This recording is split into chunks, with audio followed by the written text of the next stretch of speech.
last March in my TP camp.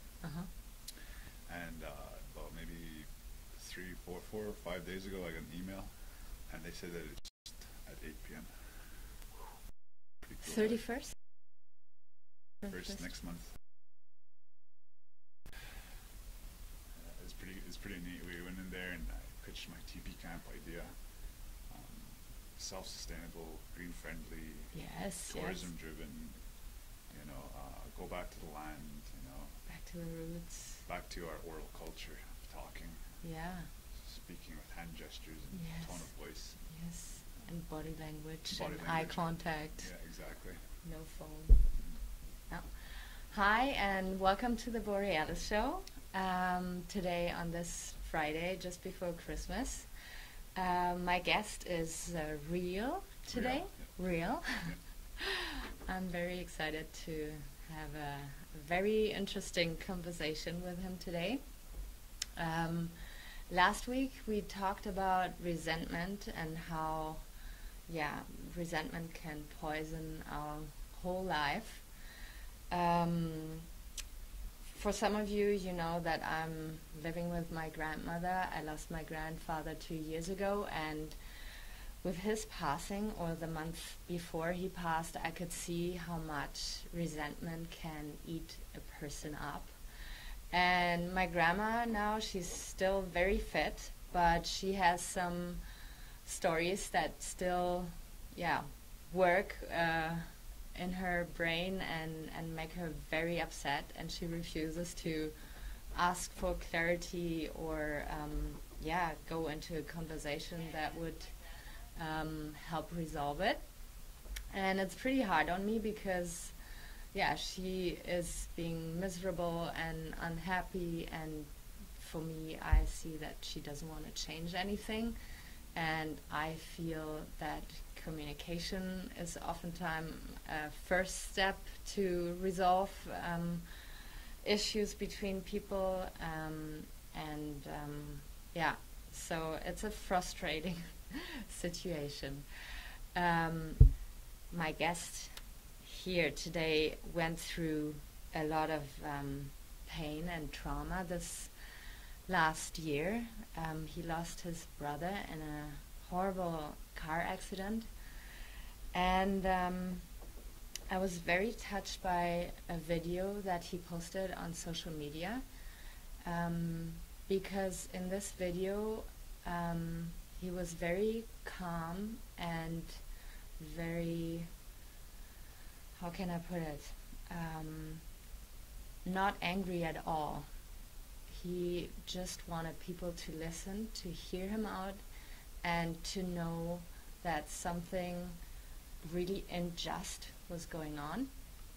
And what was also very touching for me, and what impressed me a lot, was that right after he found out that there was no justice,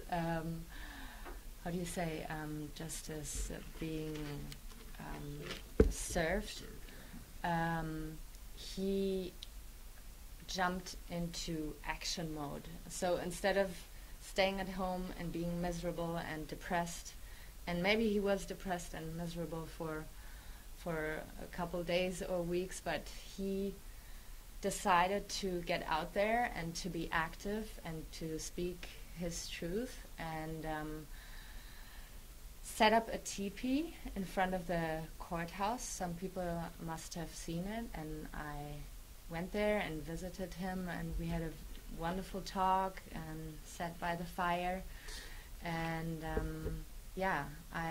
I really wanted him to come to my show and talk about what he and his family and his friends had to go through, and talk about how it is possible for him in the future to not live in resentment, even though he had to go through tremendous pain and feels that this is all going, like that there was no justice going on. And let's jump into this conversation, and thank you so much for taking the time. I know you're very busy right now, not because of Christmas shopping, but because he's running for council which is super exciting. Yeah, so you set up this teepee because you wanted to show up for your brother. Yeah. So I kind of maybe what I'll do is I'll just kind of start from the beginning here. Yeah. So it was a peace teepee is what I put up there, and we had it up for about a week, a little over a week.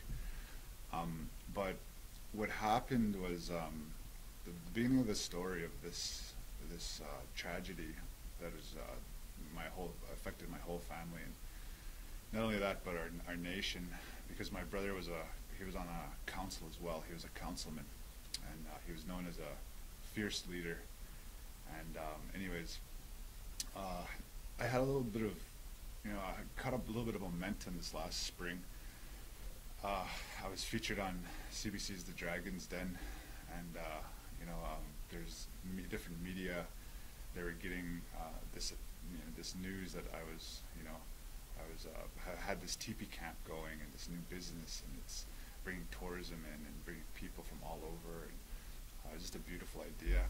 So I believe it was June 25th is when it happened, when Barney passed away in a car accident. What happened was on that day, I had an interview with CTV National News, and I was out at my camp. I was putting up teepees, and it was a nice sunny day, and I was with my wife, and we're putting up the camera so that we can go live, and we had to connect to CTV, and it was probably about, I would say 5:20. Yeah, 5:20 is when I went on, and I went on for about 5 minutes or so. I did the interview, and then we packed it up, and my wife went somewhere. I forget where she went, and I took one of my coworkers, and I went off to go eat in Fort Macleod at the restaurant. So when I got there, I got a phone call. It was my brother Toby, and he said that Barney passed away in a head-on collision on the highway just outside of Colehurst, and it hit me really hard. And he said, just come to the hospital. He's here, his body's here, we're all here. He said, come. And we were both crying, and a little hysterical, of course. Mm-hmm. And I drove, and as I drove past Colehurst, I seen where the accident was, and there's two white cars, and I knew that was the accident. That was Barney's car, and I wasn't familiar with the car, to be honest. And there was a new car he bought. He bought it for his wife. It was her anniversary gift. He was bringing it to her, and he was going towards Macleod, and a drunk driver was coming on the opposite lane, and he was flying, and somehow he hit Barney head on, and just Barney was with his daughter Tess, and Tess was in the passenger seat, and he hit Barney, and the whole driver's side of the car was just smashed. Like it was just totally smashed. And anyways, that's how it happened. And I was at the hospital. I remember seeing Barney. All our family was there, and I remember I walked into the ER, and I seen Barney's kids. I seen Tess and Peyton, and they're the two older ones. Tess is about 12, and Peyton's about, I think he's about 10 or 11. And they were crying, and I went and I hugged them, and I spent my time with them, and I was hugging them, and I was telling them everything's going to be okay. And I still haven't even seen Barney's body yet, by the way. Anyways, I was going in there, and then I seen his other two kids, and this is what really hit me. I seen these two kids, and his other two kids are Declan and Briley, and they're just so young, and you can just see how innocent they were. They didn't know what was going on. Mm-hmm. They didn't even know that, what happened. I mean, it never processed. But to me, I just felt seeing that was just like total innocence. They're still playing and laughing, mm-hmm. but their dad is dead in the other room. So, anyways, I went in there. We, seen him, and everybody. It's that's when my grieving started. So, you know, time goes on. We buried Barney. You know, we put him in the ground, and we weren't really thinking about the guy that hit Barney, to be honest. Like, it wasn't anything. I mean, we knew this guy was hit him, but we didn't. We were not police officers. We're not judges. We're not lawyers, right? We're just average people. And when we knew that happened, it was probably, I would say, now it's probably about a month and a half ago. That's when they released his name, and his name was Douglas Bagnall, and they declared that his blood level was 80 milligrams over the legal limit, and he was indefinitely impaired. So that's when we got the news. So that's another our grieving. It started again. And it started turning into, you know, anger. More of anger than anything.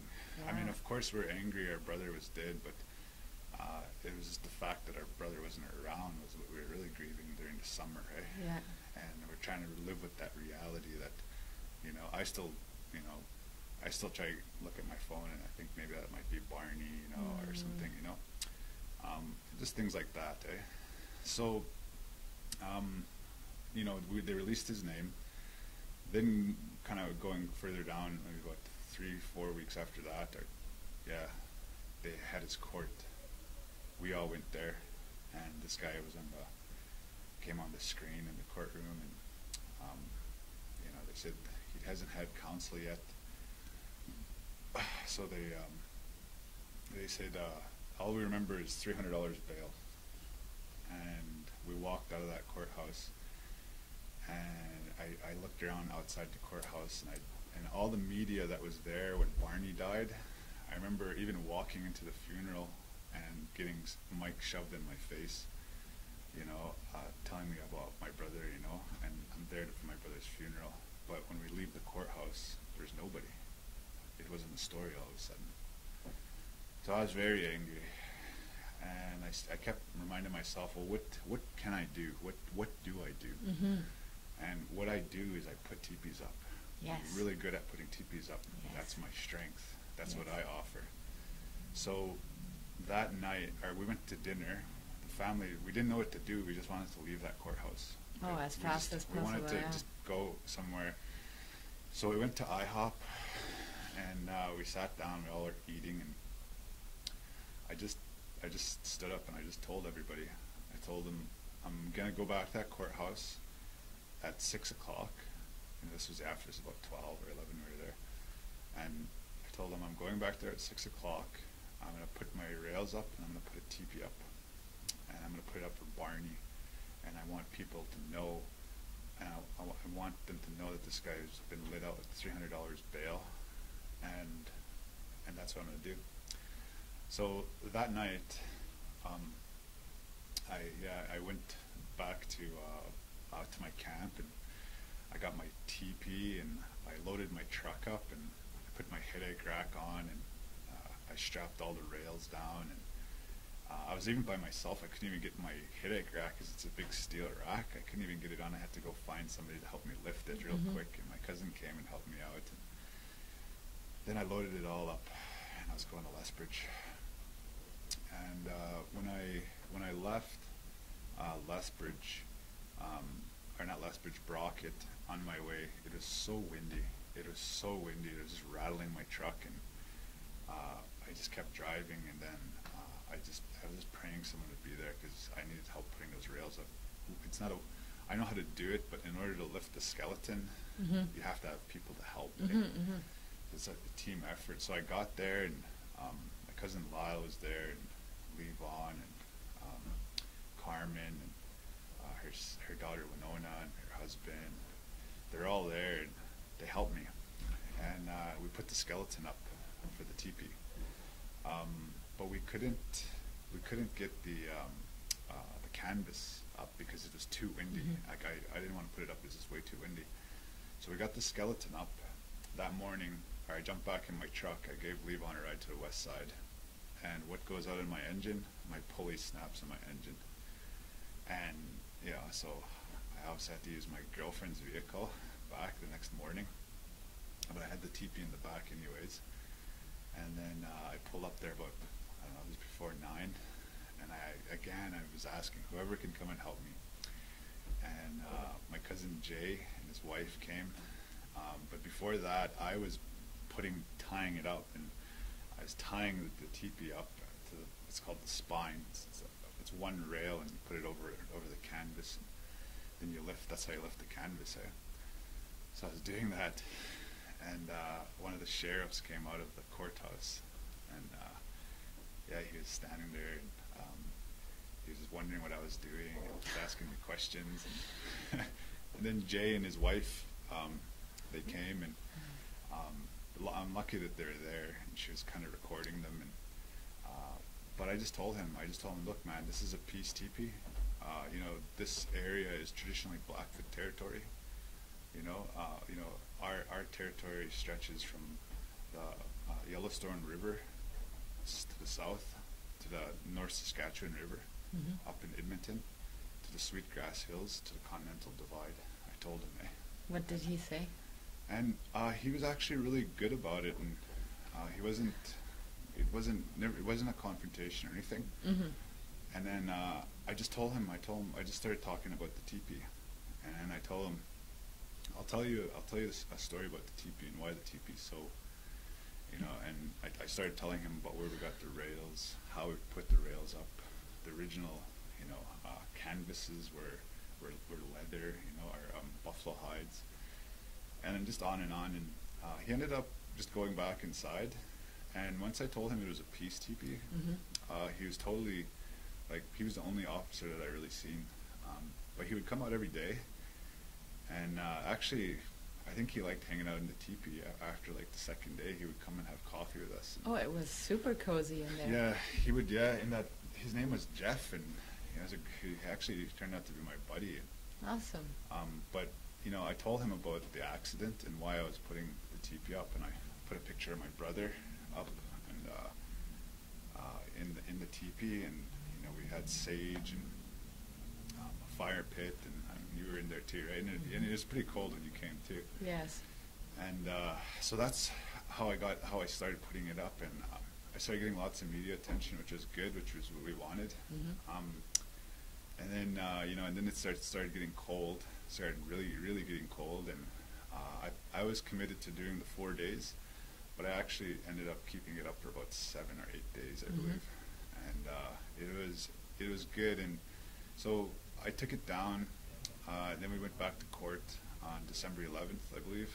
We went to court, and we walked into the courthouse, waited for this Douglas Bagnall to show up on the screen or something, and his case came up, and the judge and the lawyers were calling his name, and there was nobody in the courtroom, and I thought he was in jail, but he must have made $300 bail, and he wasn't around. And the judge was clearly mad about it, but to me, I just think, well, why did you let him out on $300 bail? It's it's self-explanatory. I mean, so now I honestly don't know where this guy is. From that day we left, he could be, for all we know, he could be in the next room, or he could be driving on the freeway, driving in the opposite direction, and if a family gets hit and killed by him, whose fault is it? Those are the consequences of these faults in the justice system. So that's what I believe. And right now, it is, in terms of grieving, it's definitely taken its toll. But the teepee has actually helped me grieve personally and my family. But why I say that is because in our culture, the Blackfoot way, we're storytellers. We tell stories. Everything has a story tied to it. Everything. And when people came to the teepee, they told me their stories. And there were so many people that came to the teepee who were affected by impaired driving, lost their mother, lost their father, lost their daughter. One guy lost his dad. and they all kept coming and telling me their story. And there's even people that knew this guy and knew who he was and knew that he was a raging alcoholic. 1 second. You know, and you know, it was really, for the process of grieving, it was something for me to hear that. And there's times I cried when I talk about Barney, lots of times. And now I feel like I can really talk about even the time at the ER with the kids without having to cry. You know what I mean? So I would talk about, you know, seeing Tess and Peyton there, and you know how much it broke my heart. And you know, that grieving part, I wasn't able to talk about it before the TP went up, and now I'm able to talk about it. So we talk about grieving. Those stories were so important to me.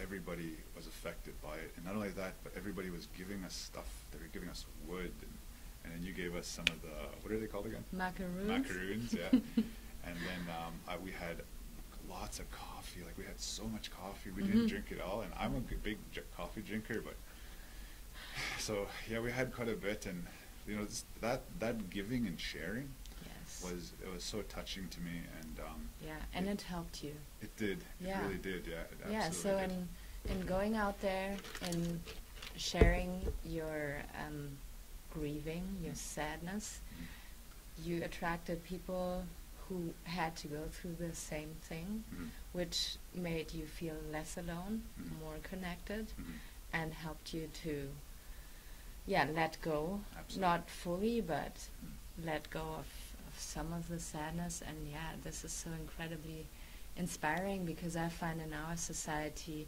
grieving is seen as a nuisance, or get over it and get back to work and harden up. Right? And what you did is, hopefully very inspiring for other people, and encourages others to, sit in pain and sadness as long as you need, and ask for help. And so very, very great. Yeah, and like I said, like the process of grieving, I went to go talk at the school, the Victoria Park School here, and my friend Mallory, she came to the TP. She's a really great lady, and she was actually told me, she said, well, come over to the school and talk to the kids about this. We want they're special needs kids. And I was like, okay. So I showed up, and I talked to them about, you know, impaired driving, and you know, and the effects of it, and not only just, you know, the alcohol part, but also like the marijuana, smoking while high, and also the texting and driving. Oh yeah. I also talked to them about, and one of the kids, he kind of threw me off, because he was asking me, he wanted to jump to the forgiveness part right away, and he wanted me to forgive the guy right away. Wow. How old was he? Is he? He was probably about maybe 15. Yeah, this kid, and he wanted me to jump to jump it, and I stopped there, and I was thinking, you know, like, the process of grieving does take time, you know, that's the thing, and it is a process, and you know, you have highs and lows and every day, and you have to talk about it, but also get other people's perspective like that, because sometimes people think it's okay, you know, to jump to forgiveness before justice has been given, and that's not the process. Justice is there to help us balance our grieving, you know. So it really threw me off, but I've been definitely hit with some tough questions in the grieving part. Wow. But yeah, they were great kids, and I think they gave me a gift card or two for more coffee. More coffee. Oh, that's cute. Yeah. And so he asked you to jump into forgiveness right away. But what do you do if there's no justice? Like, if it stays in an unjust state? Can you forgive at some point, or never, or how can you find peace then? You know, personally, I find peace through my brother's family, Mm-hmm. through his 4 kids, and his wife. She's like my sister. She is Mm-hmm. my sister. Yeah. And that's where I find my peace. They actually came to my house last weekend, and they spent the weekend with me, and I got to go play basketball with them, and teach them, and what I do, my part of the grieving is, okay, my brother's gone. A guy killed my brother. He was drunk driving. But I could still tell my brother's story to his kids. Yes. Tell his kids who he was. Mm-hmm. Tell him, when we were playing basketball, I used to tell them, my brother used to love this rip and go move to the net, and I was showing it to them. And I said he used to love working off his jab step, and he used to always work for the ball. He never just wanted people to pass him the ball. He did other things to get the ball. Mm-hmm. So I tell them stuff like that, and that's my way of grieving. Mm-hmm. In terms of hatred, raw hatred, what happened, and in times in life there are things like this that happen, and there might come a time, when we do see this guy and we say, we forgive you. But I think the process of justice is something that's so huge before that does happen. Mm-hmm. Absolutely. And in a perfect world, yes. But myself, in terms of the hate, I really don't have much hate for him. I just have a huge disappointment to our judicial system here, Mm-hmm, mm-hmm. and the fact that they would let this guy out on $300 bail, time and time again on the reserve. Our people are pulled over for not having a license, not being able to. They can't afford insurance and registration. They just can't afford it because we're impoverished. And they're pulling them over and they're throwing them in jail. They're sending them to Lethbridge jail, where it's so full that they can't. That's one of the reasons they were saying that why they would probably let them out on bail. But our Aboriginal Indigenous people are filling those facilities up, and it's tough. There has to be a bridge in our community to bridge that Mm-hmm. that relationship between the RCMP and the people. There has to be something in the middle there to help that bridge, and it's going to take a lot of healing. But we also have to understand that drunk driving is wrong. Mm-hmm. No matter how you look at it, it's wrong. Mm-hmm. And and some people have to learn the hard way.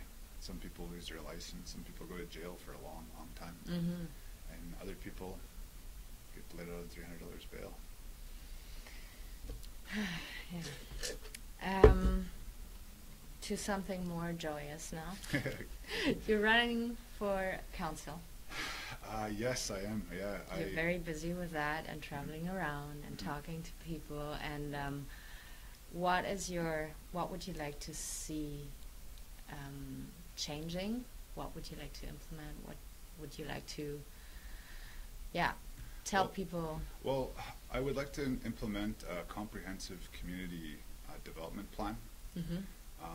To tackle issues like that, police pulling people over on our reserve, and and burying them in fines, and these people my people can't get jobs because they have criminal records. Mm-hmm. So what I plan on doing with this is I want to implement something similar to these elder justice circles up in Inuvik and Northwest Territories. They have their own elder justice circles, Mm-hmm. where, especially for youths, if a kid is around a town site throwing rocks and smashes a window, Mm-hmm. the cops don't throw him in jail. They let him know it's wrong, Mm-hmm. and then they bring him to the elders, and the elders deal with him.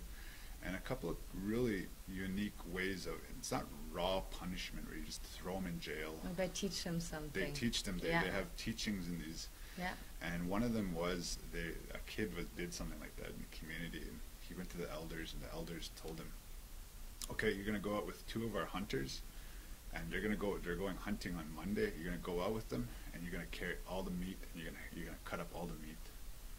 And so he went out with them, and showed him how to hunt. He got something good out of it, but it was labor. Yeah, hard work. Yeah. So things like that.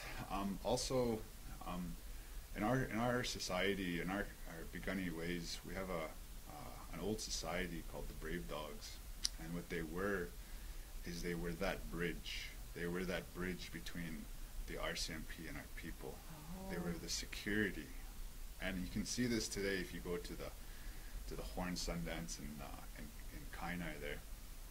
There's the Brave Dogs. They're still around, and they watch the camp, and they make sure that nobody's drinking, nobody's doing drugs, nobody's fighting. Mm-hmm. They're keeping that balance. Mm-hmm. So that's one thing I have the idea, and I believe my people could build on the idea once we have that initiative to go forward. Hey, mm-hmm, mm-hmm. So that's a couple of the things that I want to do with our community and our in our impoverished community. And I'm not going to lie, we are impoverished. We have lots of lateral violence in the community in terms of our administration, and there's different departments. There's these little internal fights that are dividing people. Mm-hmm, mm-hmm. Somebody loses a job, they're mad forever. Mm. So our working culture and employment standards have to be up to par. Right now we're sanctioned under the Canadian Labour Code, and the Canadian Labour Code is like dawn of the century, like in the late 1800s, early 1900s. That's the way that they were. Today, off the reserve, like in Lethbridge here, mm-hmm. We have employment standards. On the reserve, we go back to the Canadian Labour Code. Oh. So there's problems there. Yeah. That a lot of times they just get brushed under the rug. Mm-hmm. And I feel it's wrong. It's bad for cohesion. Mm-hmm, it's mm-hmm. horrible for unity if we're trying to unite. Mm-hmm. And so that's another thing I wanted to push forward was employment standards and developing a work culture. When I came in here, I kind of mentioned it to you guys. Yeah, please repeat. Please repeat it. It sounded really good. Yeah. So the Blackfoot people, we come from a hunter-gatherer people. We hunted and we gathered. We hunted buffalo, and we put teepees up, and we're nomadic. We moved all over the place, but our main source was to get buffalo and berries. So we weren't really farmers or anything, but we had to work to be hunter-gatherers. We all had our own roles, and we were hard workers. There's hard-working men and really hard-working women, for one. And that's where our bloodline comes from. How do we go back to that? Well, we have to change with the times. I would say one of the things that I want to implement is a day job program for our people, because there's this conception that a lot of the homeless people in our community, we have a really high population of homeless people, mm-hmm. but there's this conception that everybody wants a full-time job and they want to work Monday to Friday. They don't just stop and think of people like this who maybe only want to work for 2 or 3 hours. Mm-hmm. And you can stand there and call them lazy. You could do whatever you want, but it's still not going to change the fact that they only want to work for 3 or 4 hours. Mm-hmm. And if we can get something tangible out of those 3 or 4 hours from them and then pay them at the end of the day, some people are happy with $40, and they just want to go on, and they'll spend it and then they'll come back. And then we're going to be right there building that working culture again, mm-hmm, mm-hmm. putting our foremen in there to say, you guys have to be examples. You can't stand around and watch these guys. You have to be the ones out there working with your hands. But you also have a purpose in the community. Absolutely. You contribute to the community, which is also very important. Absolutely. And that kind of brings me back to something when you said the word purpose. A lot of people, they say work. Oh, I got to go to work. It's really blue collared. Yeah. It loses its, after a period of time. But what I've been calling it is I've been calling it purpose. Yeah. Because that's what it is. When I go and I put teepees up, I used to think, oh, you know, darn, I have to do all this work. And then I started thinking, well, in the back of my mind, I started changing that wiring, and I said, well, it's purpose. Yeah, you're serving others and exactly. helping, and and that does something. Yeah. It makes you feel responsible and important, and yeah, it does. And another thing, funny you brought that up as well, is one thing our people are really forgetting about is the acknowledgement part. We have to acknowledge, even if they came in, somebody came and worked for 2-3 hours, you know, how are you going to acknowledge them? Well, you're going to pay them, yeah, but how are you going to acknowledge them, eh? So us as Blackfoot people are really big when it comes to the circle of life, the connecting factors, the sharing, and, you know, connecting to that acknowledging our young people, acknowledging our homeless people, acknowledging them, you know, and it says a lot. It lifts people up. It makes them confident, you know. So yeah, I just think, you know, lots of things have been taken away from us in terms of colonialism and assimilation, and not to mention our the boarding school epidemic. It was a real tragedy, and I was actually, I'll tell you a little story here. I was building houses, and that's what I've been doing on the reserve, is I build houses, and I was building these houses, and we had these people, guys from Lethbridge were working with us, and we were digging up I remember I was digging the foundation with that excavator, and there's all kinds of stuff, and just garbage and stuff coming out from old garbage and cans and old mattresses and bikes and stuff, eh? And then this guy named Junior, he walks around the community, eh? And you know, he's a homeless guy, and he's walking, and he came up to me, and he always asked me for a cigarette, and I always give him, because you know, you give tobacco, right? That's the way. If you have it, you give it. So I'd give him a smoke, and then he that's all he wanted was a smoke, and he walked away. And you know, he's homeless. He's real pitiful. And these guys from Lethbridge came up to me, you know, and they're from here. I'm not gonna say names or anything. And they're like, "Why are you people like this? Why are you people like this?" To you? Yeah, to me. Yeah. Why is there garbage all on the ground here? And why do these guys come and ask us for money and cigarettes all the time? Why? They're asking me. So I was kind of taken off guard. And I was just thinking, okay, well, I told him, okay, well, let me tell you a story. Look at this, look at Brockett, look at this community, look at it. And they're looking around. They're like, why? And I was like, imagine this place without any children. Imagine no children in this place, just adults. And imagine those adults, their children being taken from them unlawfully and brought to a boarding school. And these parents were meant to fend for themselves, you know, off of rations and stuff from the government, but also their children are gone. And they're taken to this place called Sacred Heart Residential School. And they're there, and all the adults are in the community. Imagine a world like that, I told them. Imagine a world without children. What would you do? How would you end up? And they were looking at me, and they're like, why would that make a difference? And I said, because we can't live without children. Children are who we are. We need that innocence, you know. We need them to be around us in order for us to grow as a people. But when they're taken from us at that time, we were severed. And our behavior patterns started to get all out of whack because of alcoholism and drug use, and people not having purpose because they're being told to work. For what? If the children are not there, you don't. Yeah. Exactly. Yeah. So, you know, for years we went through that, and the Indian agent would come in. He would tell us what to do. He would tell us, tell our people when we're going to get food. He would move us around. He would even kick people off the reserve. He had absolute power over us, our people. Imagine that. Imagine if Lethbridge had an Indian agent and wasn't called an Indian agent. Maybe he was called a Lethbridge agent, and and he told you guys that you can't be in this building, but you guys are paying for it, and stuff like that. Like ultimate authoritarianism, you know.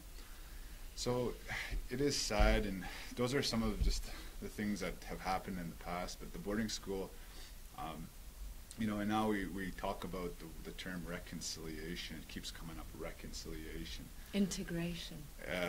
Yeah. And not my favorite word, to be honest. Yeah. I don't know. And you have somebody like even Justin Trudeau.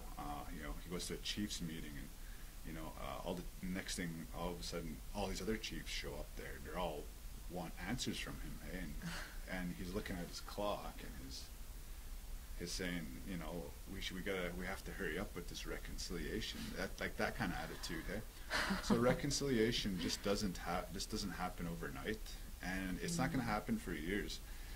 In fact, the only time it's actually ever going to happen is when our people start to be happy and live in vibrant, beautiful communities with playgrounds and children all over, and have social benefits, and have properly paved highways, and you know, youth center, and you know, self-governments. Understand what self-governments truly is, and what it is its responsibility, and not being treated like, not treating ourselves like children, or not treating anybody else like children, treating us like adults, and taking responsibility. So we have a lot of growing to do.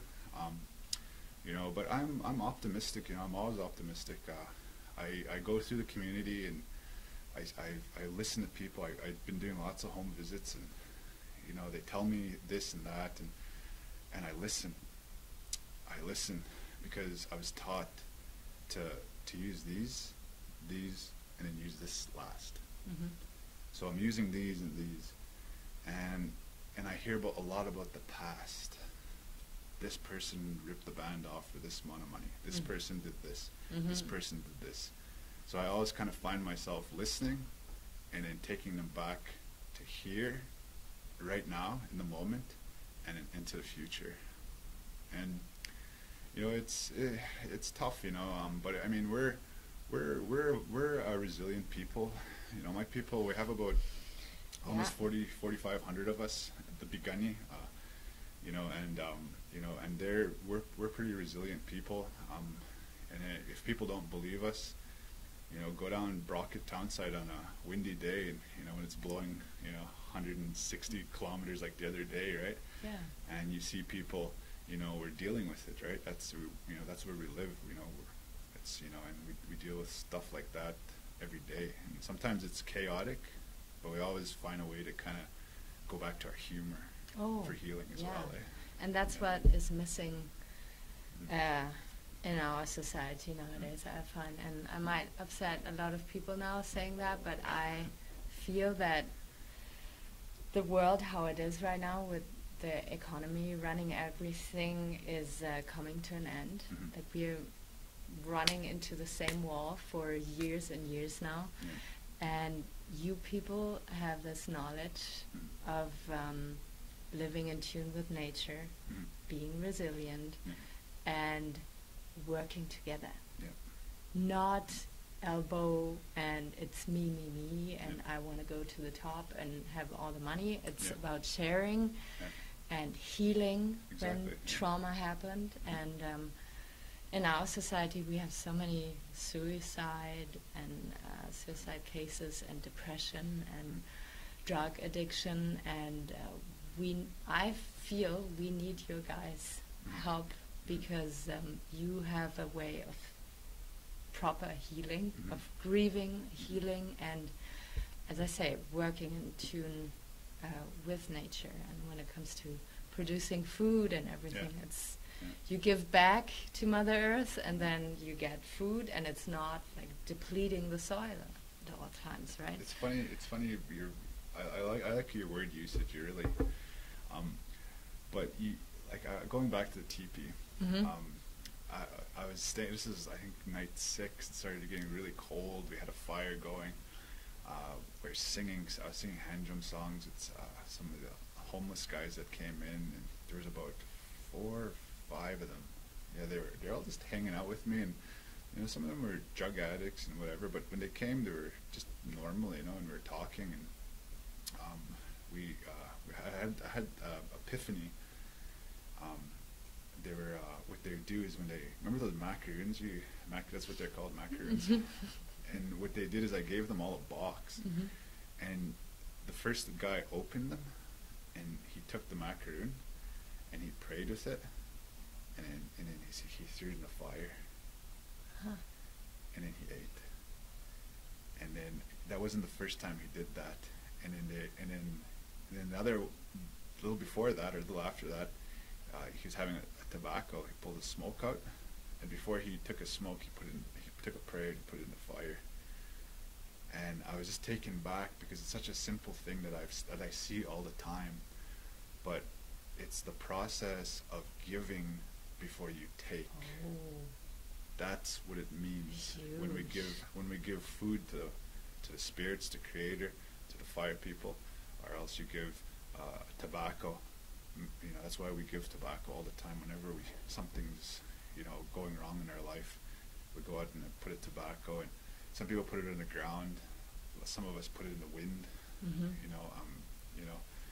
And it's the process of giving before you take, and that is something that we, as my people, to unify us, that's what we really need to do.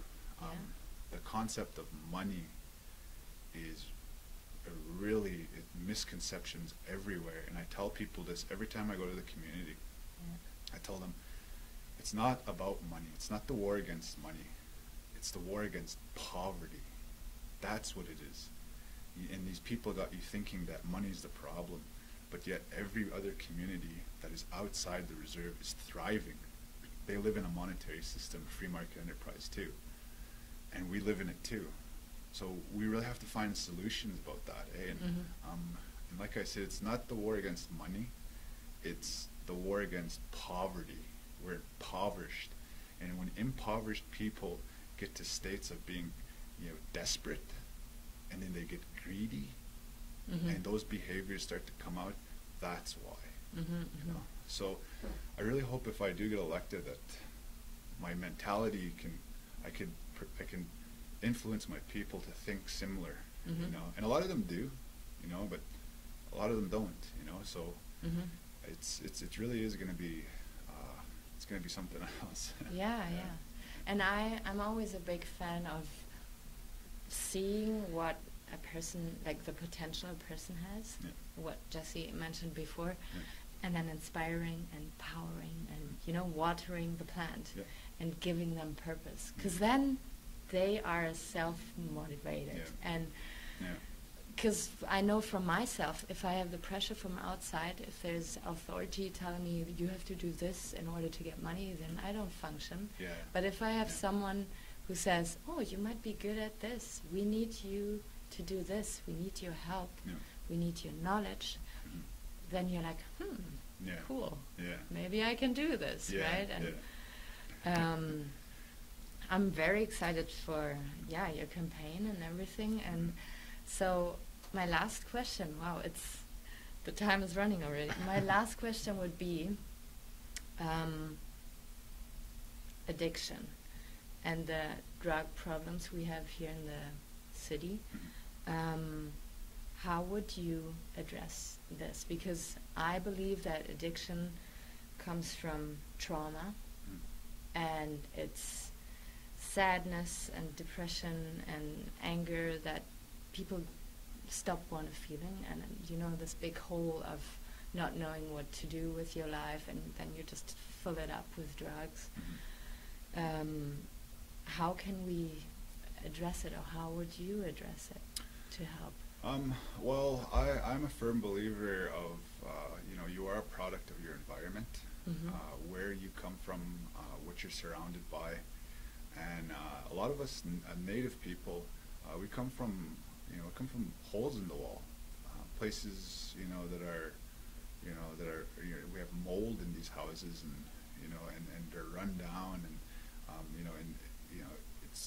we don't know how to care for things properly, and I think really it goes back to caring for things and teaching our not only our kids but even some adults how to properly care for things.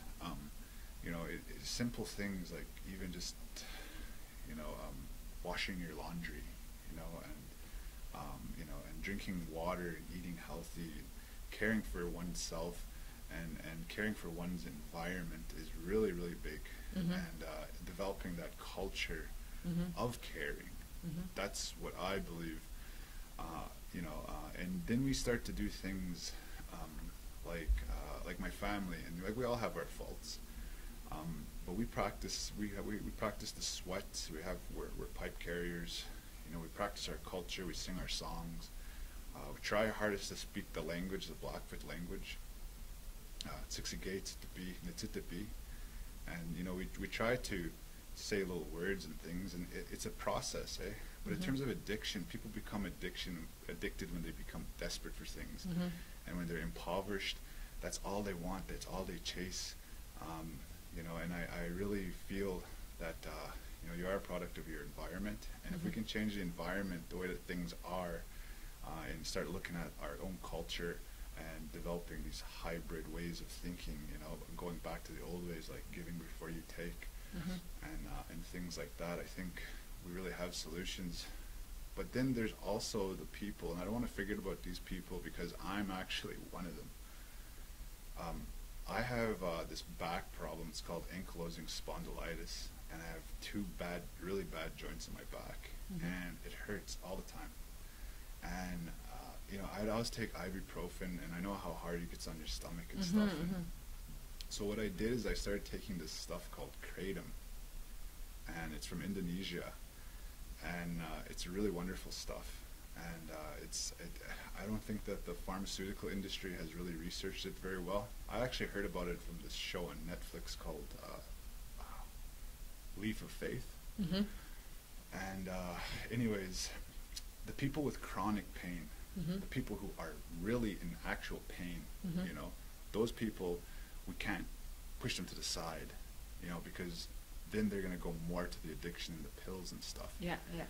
But I'm a firm believer in kratom because it really helped me with my pain. It does on a daily basis, and it does for about maybe a good 6 hours of pain relief, and I can do my typing. I could sit down for a long period of time or stand up, and I really think that the kratom is something that we're going to look at in our terms of dealing with people that have actual pain, because kratom can't even be abused, really. If you take too much of it, you're just going to feel nauseated and start to puke.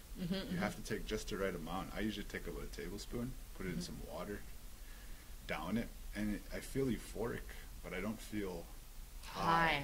I don't feel drunk. I feel like my back pain's gone.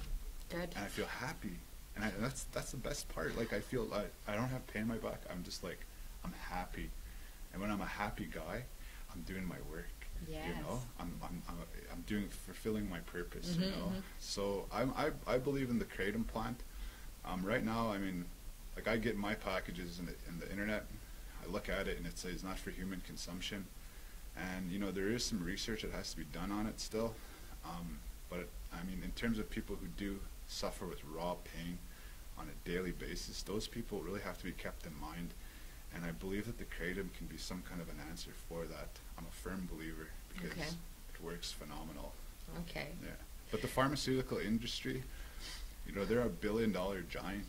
I don't know how we're ever gonna, the way that those, they have all these pharmacies filled up with drugs right to the thing, and they're making billions of dollars. So that means that they have power. But I mean, at the end of the day, all I want to do is just, if kratom will help my people break that addiction and go back to their families and their caring ways and sharing ways, I'm all for it, So something to look into. But great question. Addiction is something that comes from different angles, and so many angles. And my brothers, like, my mom and my brothers, we stay away from alcohol and drugs, eh? And that's how my brother Barney was, and that's something that's really ironic because Barney never touched any drugs or any alcohol his whole life. He wouldn't even smoke a cigarette. Like, that's how disciplined this guy was. And for him to lose his life from a drunk driver, it's ironic. It's so ironic. But we're all going there. We're all going to heaven or wherever it may be. And sometimes we all got to go a little earlier, and it's sad things happen, but Yeah. You know, like I said, I'll keep telling his story, you know, to whoever I can. That's beautiful. Yeah. It could be our last words, but I just had something else in mind. The elders or ancestors that had a healing role in the community, how do you think would they have addressed the addiction problem or trauma? Well, you know, our cultures, if you go to the Buffalo Jump, you'll see, they'll tell you, our culture is older than the pyramids of Egypt. And it's a World UNESCO site up there, and it's, you know, I'd encourage anybody to go up there, and if they want to get an understanding of, you know, Nitsitapi, the Blackfoot people, they should go up there. But you know, going back to the earth is something that is really, really a beautiful thing, and every medicine man and elder will tell you that. Will tell you that all the plants have stories. You know, everything has a story, and we keep telling those stories. And you know, there's plants out there like the kratom plant that will help with pain. You know, like raw pain. And then there's stuff, you know, that will help with like, you know, like I know the bark off of poplar tree. If you wipe it and put it on your skin, it's like a suntan lotion. And then you have different roots, like rat root. Help with colds, you know, and going back to those the earth is what they would tell you, and you know, and that's where it starts, and just learning that and practicing our language, practicing our culture, practicing our medicines. You know, even at my teepee camp, we take people out on medicine hikes, and you know, my niece is usually the one, Katie. She goes around and she'll tell them, this is the story of the buffalo beans, and this is the story. This is how we get sweetgrass. This is why do we burn sweetgrass? Okay, well, our senses, you know, we don't just use our eyes, we use our nose too. Our nose will tell us that we're in a place if we smell something or if we hear it, you know, and you know, just those kind of stories, a better understanding of who we are, and you know, the things that we have in our body, and you know, how we got to take care of it. So I would say, yeah, just going back to the earth would be what they would say. I can totally see that. Yeah. Thank you so much. Thank you for having me. For your time, and maybe it wasn't the last time you came, first time, but not the last time. Because yeah, at some point I want to hear how it goes with a campaign, and well, we have a couple important dates coming up here. So on January 7th is when our election's going to happen. And you know, if I get in, I'll get in. You know, it'll be awesome. But also the day after that, January 8th, is when the next court appearance is for Douglas Bagnall. I don't know where he is.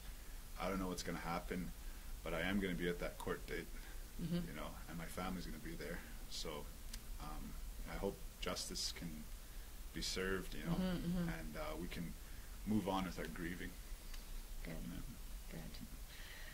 All right. Well, thank you so much for tuning in today and listening to us. And I wish you all a Merry Christmas. And see you next week then. Bye. Thank you. And thank you.